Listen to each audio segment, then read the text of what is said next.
These words and sentences always give off the feeling of a strong man being beaten down and down and down and down by the sedimentary layers of life and desire and experience, right?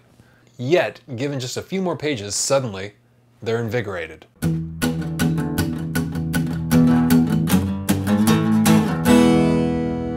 than food, man.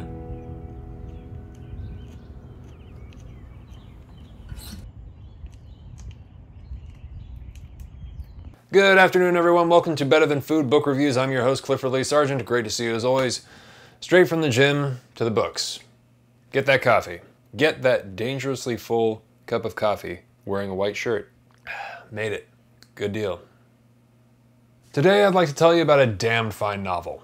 Today is The Sun Also Rises, the first novel by the American author, Ernest Hemingway, published in 1926. Thank you to all the patrons who voted on this one. I gave them the options of, which Hemingway to read next, and it was between The Sun Also Rises, A Movable Feast, and Farewell to Arms. And this is the one that won. In theory, I've read this book before. I thought I'd read it before, so 10, 12 years ago, something like that.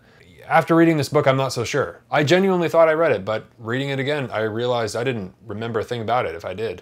So really, this was the first time for me, I think. The book is lifted from Hemingway's own social life, when he was a young man in his 20s, living over in Paris and visiting Spain.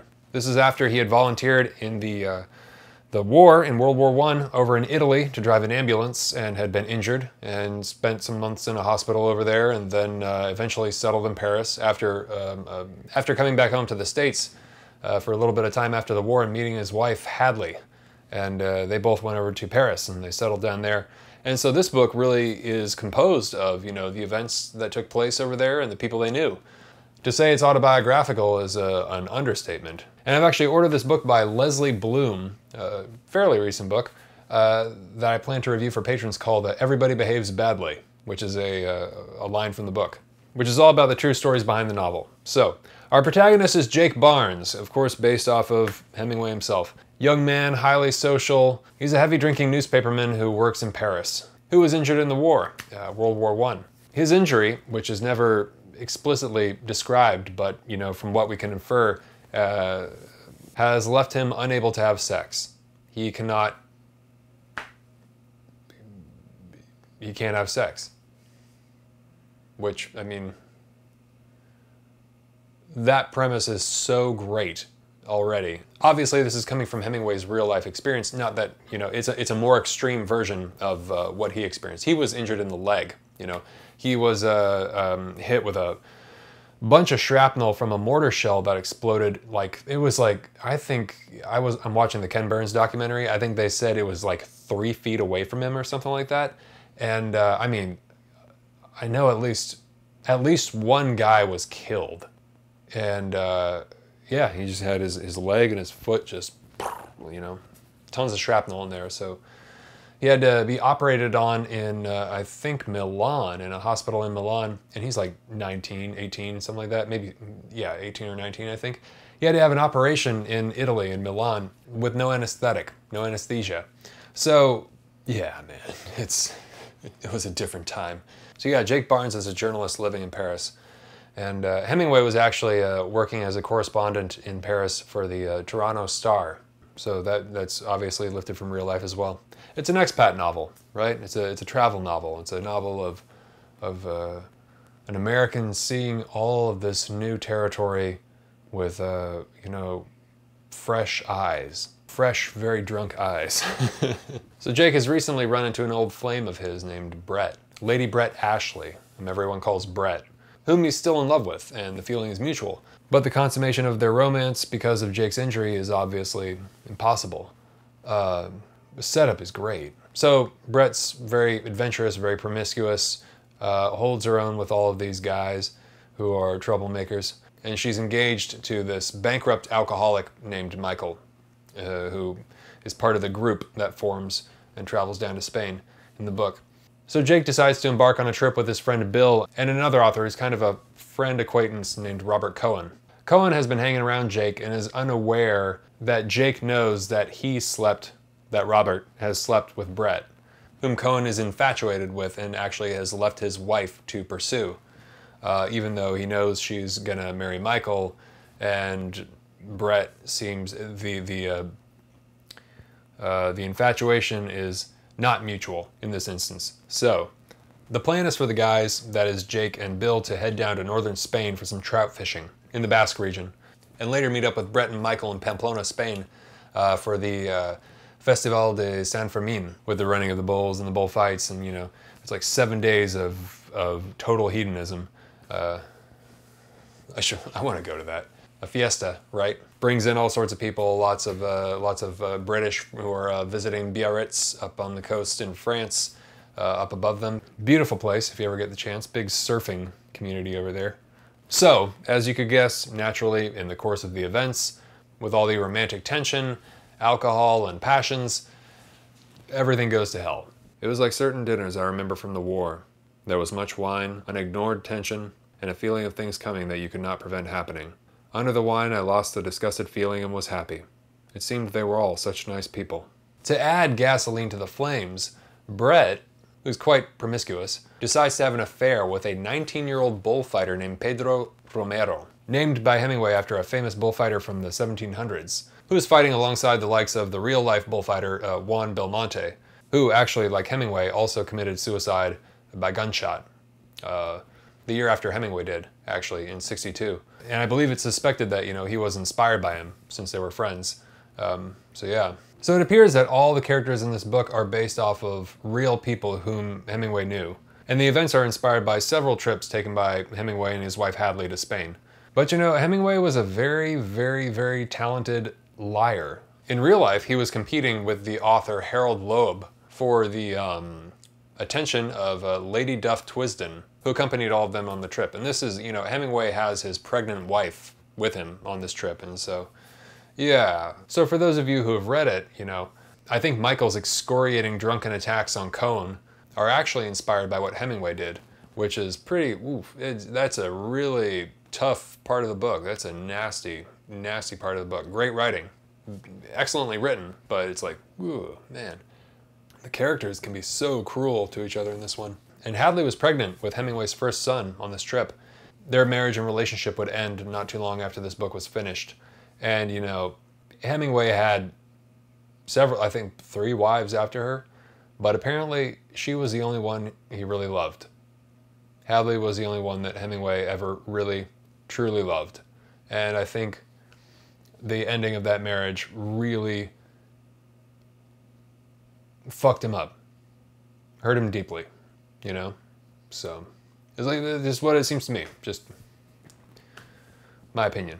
But the book, my God, I mean, where do I start? That's the basic setup. The entire story is just composed of talking, drinking, traveling, and eating, probably in that descending order, and of course, bullfighting. Through dialogue and conversations, events, and Epicurean descriptions, we're given this almost like glamorous portrait of European life in the early 20s.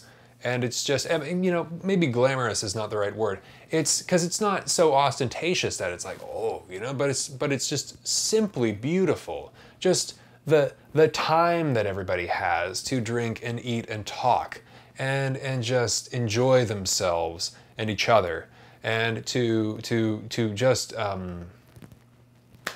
experience life, It's just so different from today.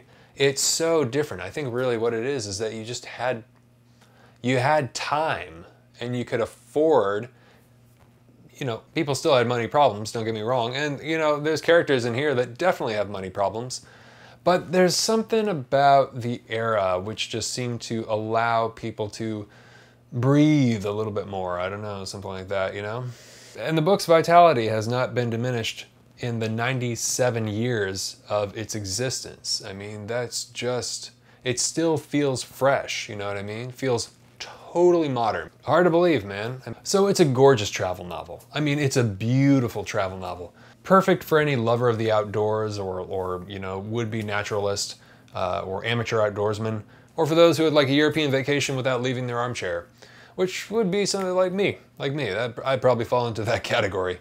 Travel's become less glamorous in the last few years. Anyways, we don't need to talk about that. It's a very sensual book. Landscape descriptions, cozy sensations. I thought that was kind of interesting about him. You know, you picture him like this kind of like brute, masculine guy, but he's writing about like cozy things, like, you know, nice things. It's like pretty pictures of life and living, good times, good friends, and voracious, like never-ending, voracious bouts of drinking. I think Hemingway's drunkenness was a rebellion against his parents' strict and stodgy sobriety. Yeah, I think so. Amongst other things. Of course, it was also just to get fucked up, but yeah. It's more than that at heart, though, no?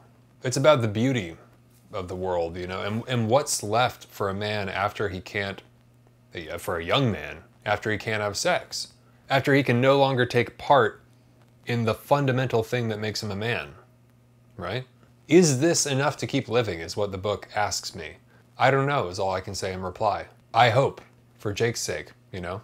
It's one of the most confidently joyful stories I've read. Confidently joyful. In itself, in the exuberance of life, in the celebration of existence and experience and vivacity and aliveness, right? Like, you know, just like, I mean, it's not even like being a man necessarily. I mean, of course, that's the perspective it's in, but it's like just like whoever you are, just the grabbing life by the balls and just going as hard as you can or something like that, you know, and just living it up.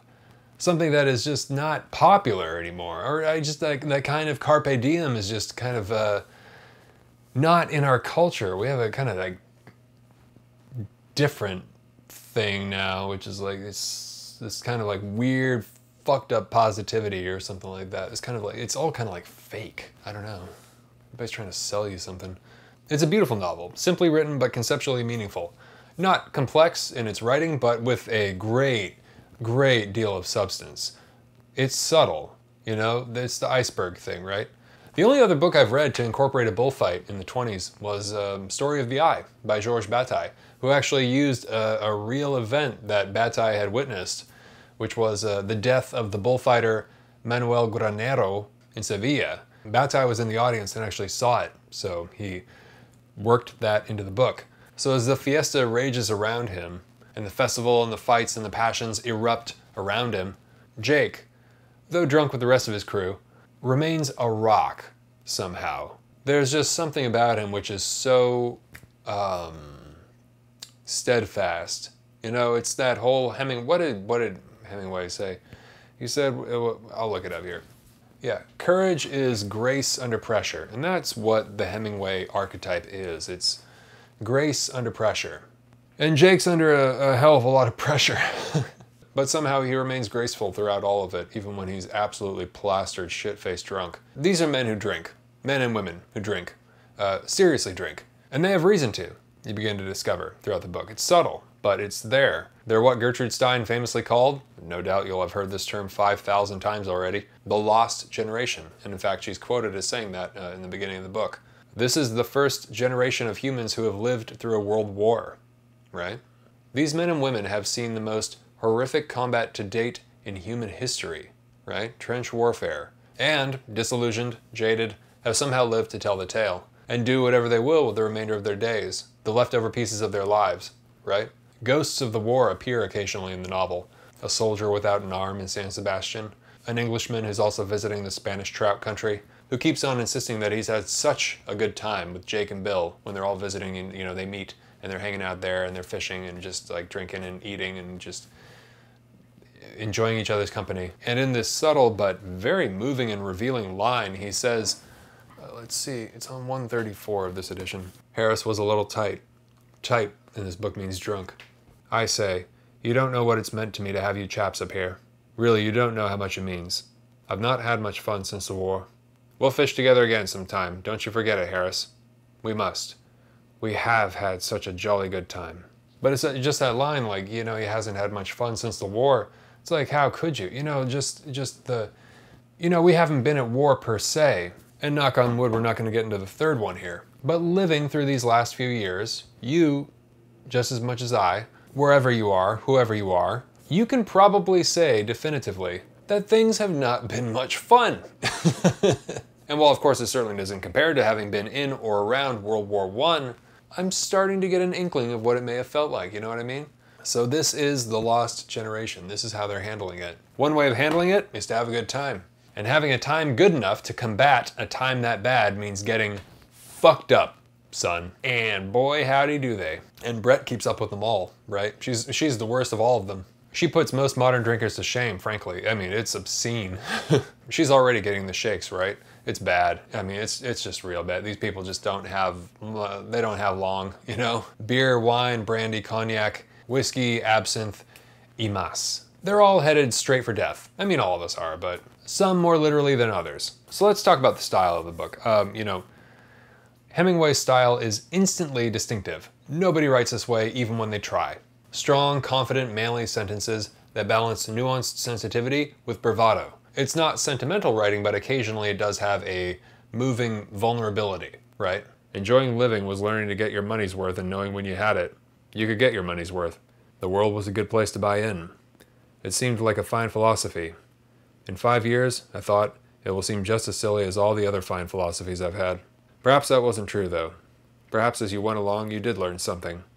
I did not care what it was all about. All I wanted to know was how to live in it. Maybe if you found out how to live in it, you learned from that what it was all about. These words and sentences always give off the feeling of a strong man being beaten down and down and down and down by the sedimentary layers of life and desire and experience, right? Yet, given just a few more pages, suddenly, they're invigorated. The passion is restored, the knowledge is tight and sober and at full command. Life is to be lived once more. Time to move. Adventure is to be had. Up until the brink when the gears are starting to fall off and everybody's behaving badly. Yeah. And then once more the collapse and respite and recovery. And on and on and on we go, right? Where it stops, God only knows. God, it's a beautiful book. If you can't afford a trip to Spain, buy this. It's the next best thing. Hell, maybe especially if you can afford a trip over there these days. Buy it, read it. Your experience shall be enhanced immeasurably. You'll probably want to visit these places. And then if you go visit these places, you're going to be stunned. You're going to be in fucking heaven. I mean, Paris, Pamplona, Biarritz, Basque Country, San Sebastian, Burguete, Bayonne. I haven't been to those two and I haven't been to Pamplona, but I've been to the rest and they're beautiful. San Sebastian and Biarritz, I mean, those places are incredible. You can drive from them in, what, hour or so, hour and a half, something like that. I've driven through them. It was great. If I go back, I mean, I'm going to spend some time out there for sure. There in the Riviera, you know, Nice. I really liked Nice. That's a beautiful place. Nice and San Sebastian are a couple of just gems on the face of the earth. Worth preserving at all costs. This is Spain and France, right? Spain and France at its most beautifully written. Another thing Hemingway explores is the relationship between men and women. Romantic, yes, but also especially, in this book, in friendship. The friendship between men and women. Which is not really something you see in a lot of novels. You know, what's left after the impossibility of fulfilling a romantic attraction? What's left in the ruins of collapsed love? In the social ruins of a post-war collapsed world? It's extremely romantic, but in a strong, virile way. Except it's a story of virility shot to pieces. This morning I woke up and thought of this in the context of Hemingway's interest in Bach's, like Johann Sebastian Bach's counterpoint harmonies, which I found out from the Ken Burns documentary. The simultaneous opposite, or at least very different musical melody, played simultaneously, and when done so, reached this otherworldly harmony. And these elements of the story are two completely opposite things. Virility and impotence played against one another in excruciating harmonic tension in the Song of Life, right? I thought about that this morning, and that really struck me. In this book, Hemingway is exploring this dialectic. What's left in the ruins of collapsed love? The book and the author's genius is immediate and indisputable. So on the surface, what's so different about Hemingway's writing style? Well, tons. It has the journalistic, strong, short, decisive sentences. It tells you what happened. There are few commas, right? He writes out what did and did not happen. And he did not see her again. It is very grand, and so on. When you're reading the book, you may immediately notice, like I did, that there are no wasn'ts, or it's, or didn'ts, and so on. Was not, were not, did not, it is not. This gives an almost automaton frankness to his writing. It's like the characteristics of a soldier, you know? But it's beautiful, the way he does it.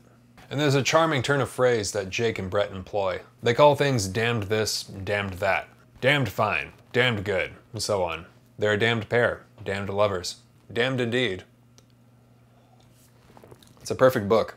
It is a perfect book. Better Than Food. Stunning. One of the best novels I've ever read. Absolutely. Better Than Food. Check it out. So what did I dislike about the novel?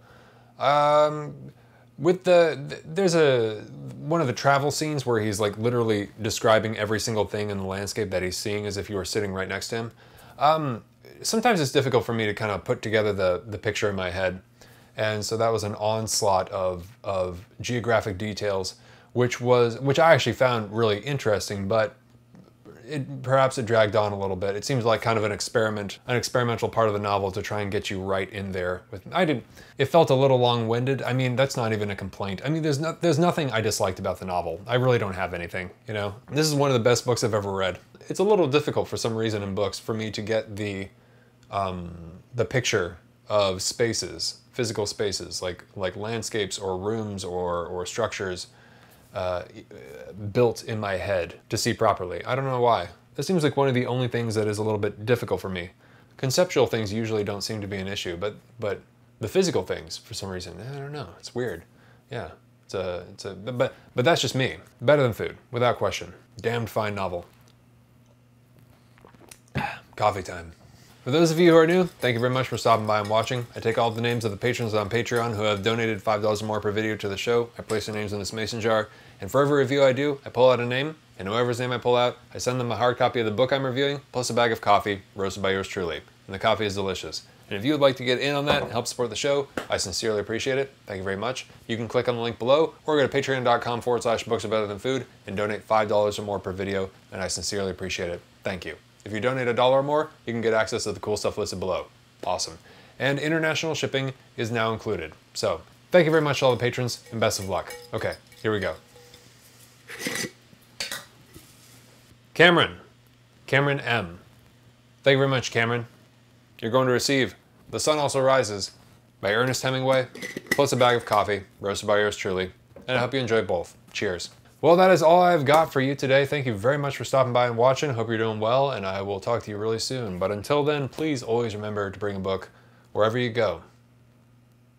All right. Take care of yourselves. Have a great night. Talk to you soon. Ciao.